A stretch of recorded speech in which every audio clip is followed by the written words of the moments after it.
नमस्ते। Sachin sports club Karjain, मैं आपका साथी सचिन। सुप्रभात आप सभी साथी को। अभी चुनाव का दौर चल रहा है, निरंतर कुछ न कुछ पोस्ट हम भी डालते हैं, सभी साथी कुछ न कुछ डालते रहते हैं भर दिन। लेकिन जो विशेष मुद्दा अभी भर चुनाव में बन के आया है वो अपराध का प्रभाव सोशल मीडिया के माध्यम से कुछ न कुछ प्रत्येक दिन उजागर होके आ रहा है। और वो नींव 2005 से पहले वाला फिर से देखा जा रहा है, वो सोच फिर से उत्पन्न किया जा रहा है। मैं आपको कल एक वीडियो के माध्यम से बताया था कि लोकतंत्र पे आघात हो रहा है। मतलब जो अपना लोकतंत्र है वो कहता है कि सबके पास समान अधिकार है, जैसे चुनाव है तो सभी पार्टी अपना अपना प्रचार प्रसार कर सकते हैं। बख्तियारपुर में जो विपक्षी दल है, जो अपराधी के द्वारा दिखाया गया है, विपक्षी दल के द्वारा एलजीपी कार्यकर्ता के गाड़ी पे तोड़ फोड़, उनके साथ मारपीट, अभद्र व्यवहार की गई। ये एकदम निर्ममता को दर्शाता है। मतलब मनुष्यता के नाम पे ऐसे लोग घृणा करते हैं, मनुष्यता के नाम पे मानवता को भी कलंकित कर रहे हैं ऐसे लोग। दूसरी घटना कल की घटना है जो टेकरी गया पड़ता है, वहां के माननीय नेता जो एनडीए प्रत्याशी हैं अरुण कुमार अरुण जी, उनपे अभद्रता विपक्षी दलों द्वारा दिखाया गया और सारा ये काम योजना अनुरूप होता है। एकाएक आप हावी हो जाते हैं, एकाएक आप अपने दल फौज के साथ टूट पड़ते हैं, उनके साथ बर्बरता, मारपीट, गाली गलौज, अभद्रता का हद पार कर जाते हैं। ये सारा योजना अनुरूप होता है।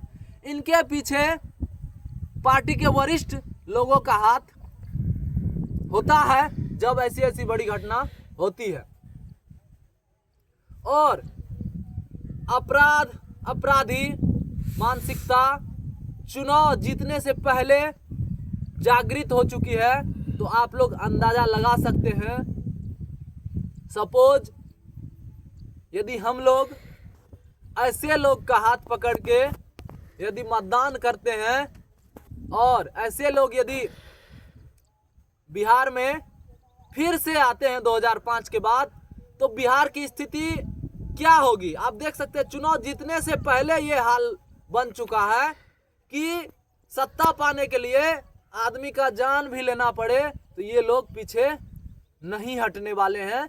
जो देखा गया है मीडिया के माध्यम से हो या जमीनी माध्यम से हो, आप देख सकते हैं मेरे भी पोस्ट पे अरगनल बरगनल तरह तरह की टिप्पा टिप्पणी की गई, अभद्रता की हद पार की गई। मेरा अथक प्रयास रहता है मर्यादा के साथ ही कोई बात रखा जाए, काहे कि हम भी एक मानव हैं और जो लोग सुनते हैं वो भी एक मानव है। लेकिन कुछ लोग, गिने चुने लोग जो है तरह तरह की अभद्रता पार कर जाते हैं। और हम सभी मानवीय समुदाय के लोगों को प्रणाम करते हैं। मेरी कभी ऐसी सोच नहीं बनी कि किसी समुदाय पे उंगली उठाए। व्यक्ति विशेष या गलत चीज का विरोध हो सकता है, लेकिन किसी समुदाय से मेरा, हम भी एक मनुष्य हैं और अथक प्रयास रहता है सबसे अपना सौहार्द वातावरण जागृत रखे। लेकिन गलत को गलत कहना होगा, कोई भी हो। और आप लोग से विशेष विनती रहेगा कि गलत का साथ नहीं देना है, गलत का विरोध करना है। दूसरी बात, जहां तक विपक्षी दलों के द्वारा बताया जा रहा है कि बिहार में विकास नहीं हुआ है, तरह तरह की टिप्पा टिप्पणी की जा रही है। मैं आपको बता दूं, 5 वर्ष के बाद विधानसभा का चुनाव होता है। प्रत्येक 5 वर्ष के बाद विधानसभा का चुनाव होता है, विधायक का चुनाव होता है। पौने 5 साल तक, मतलब आपको मैं बता रहा हूं 55 महीने तक, मतलब एक साल में 12 महीने होते हैं तो 5 साल में 60 महीने हुए, 55 महीने तक सारा स्थिति समान है, समान था और सारा विकास, सारा सामाजिक सौहार्द, वातावरण सब कुछ समान रूप से चल रहा था। आपको विकास के नाम पर इंजीनियरिंग कॉलेज दिया गया। पूरे बिहार में हर एक जिले में अभी अभियंता कॉलेज है, इंजीनियरिंग कॉलेज है, जहां पर समाज के भाई बहन एकदम शांतिपूर्ण तरीके से अध्ययन कर रहे हैं, एक उच्च कोटि की शिक्षा अपने जिला में प्राप्त कर रहे हैं। एक विकास हो गया।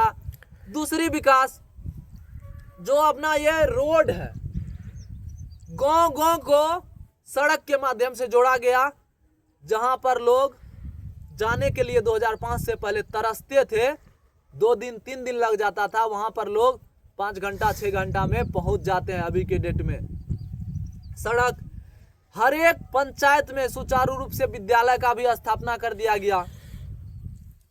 और आप याद कीजिए, हॉस्पिटल की भी स्थिति जर्जर थी, व्यवस्था मतलब उतना सुचारू रूप से नहीं था, लेकिन अभी हर एक पंचायत तक सरकार का स्कीम चल रहा है, एक अच्छा स्वास्थ्य, एक अच्छा उपचार, एक अच्छा हॉस्पिटल निर्मित करे। और निर्माण का कार्य बहुत जगह पूर्ण भी हो गया, सुचारू रूप से हॉस्पिटल चल भी रहा है। बात रहा, यदि सुचारू रूप से नहीं चल रहा है तो हम आप नौजवान इसके ऊपर उन पे बात रखेंगे आगे। सरकार का कोई दोष नहीं होता है इसमें, जो कोई स्टाफ होते हैं, कुछ होते हैं जो इसको थोड़ा स्लो कर देते हैं। और आप देख सकते हैं, एक समय था जब समाज की बहन, छोटे छोटे बच्चे, विद्यालय से कोई रुचि नहीं था, पढ़ाई के प्रति कुछ रुचि नहीं था, लेकिन आदरणीय नीतीश चाचा जी को सारा श्रेय जाता है। उसने समाज की बहन बेटी को जागृत किया, पोशाक के योजना से हो, साइकिल के योजना से हो, तरह तरह की योजना से जोड़ के उनको विद्यालय तक पहले जोड़े। शिक्षा से जो वंचित थे, जो घर, छोटे छोटे समुदाय के लोग, ऐसे ऐसे समुदाय के लोगों को शिक्षा से जोड़े, फिर सबका विद्यालय से जुड़ा हुआ सभी लोग अभी खुल के विद्यालय जाते हैं और खुले माहौल में आते हैं। लेकिन एक दौर था जब न खुल के जाना होता था, न आना होता था, उनके साथ गलत हो जाता था।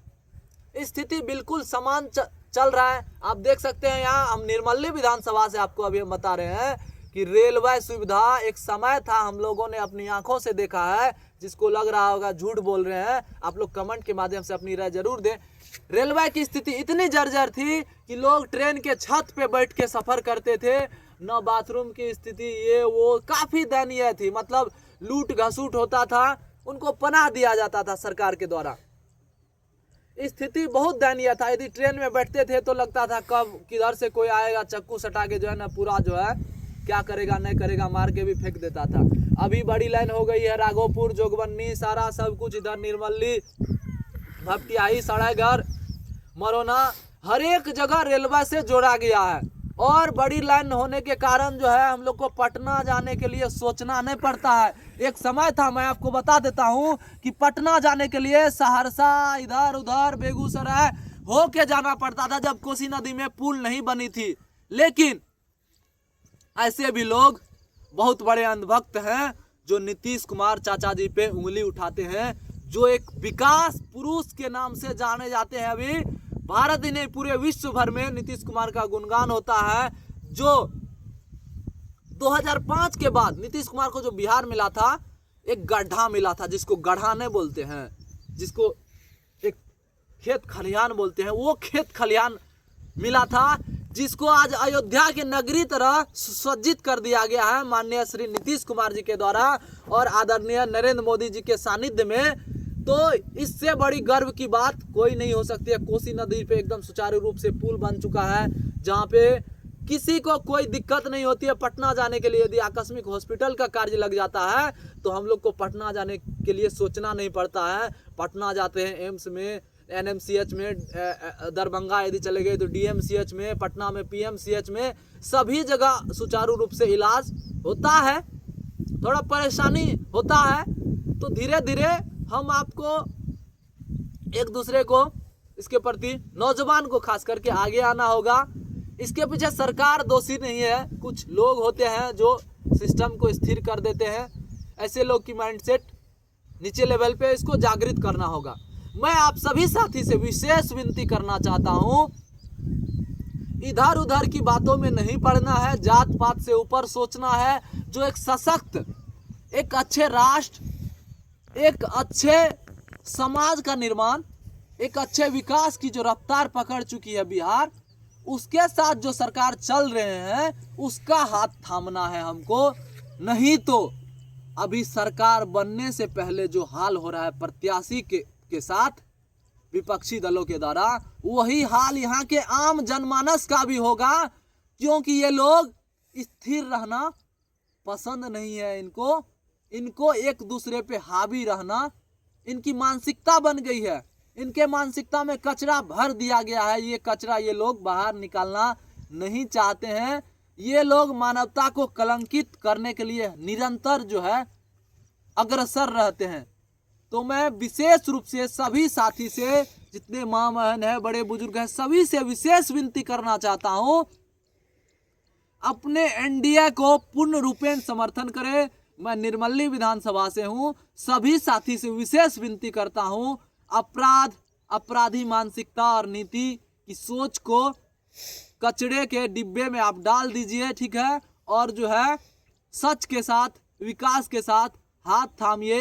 कल की डेट में बच्चे का भविष्य उज्जवल होगा। बच्चे कलम पकड़ेंगे, नहीं तो लाठी डंडा उठाएंगे। आप लोग विचार कर लीजिए, बच्चे के हाथ में लाठी डंडा देना है कि कलम पकड़ाना है, कि अच्छे चरित्रवान व्यक्ति उनको डॉक्टर एपीजे अब्दुल कलाम और नरेंद्र मोदी, आदित्यनाथ योगी जी जैसे राष्ट्रभक्त बनाना है, जो राष्ट्र के हित में, राष्ट्र के विकास के बारे में 24 आवर सोचते हैं। बहुत बहुत धन्यवाद। जय बिहार, जय बिहारी। मैं आपका साथी सचिन। यदि हमारी भाषा किसी को अच्छी नहीं लगी होगी तो मैं आपसे क्षमा प्रार्थी हूँ। सच से अवगत कराना मेरा पहला कर्तव्य है। बहुत बहुत धन्यवाद।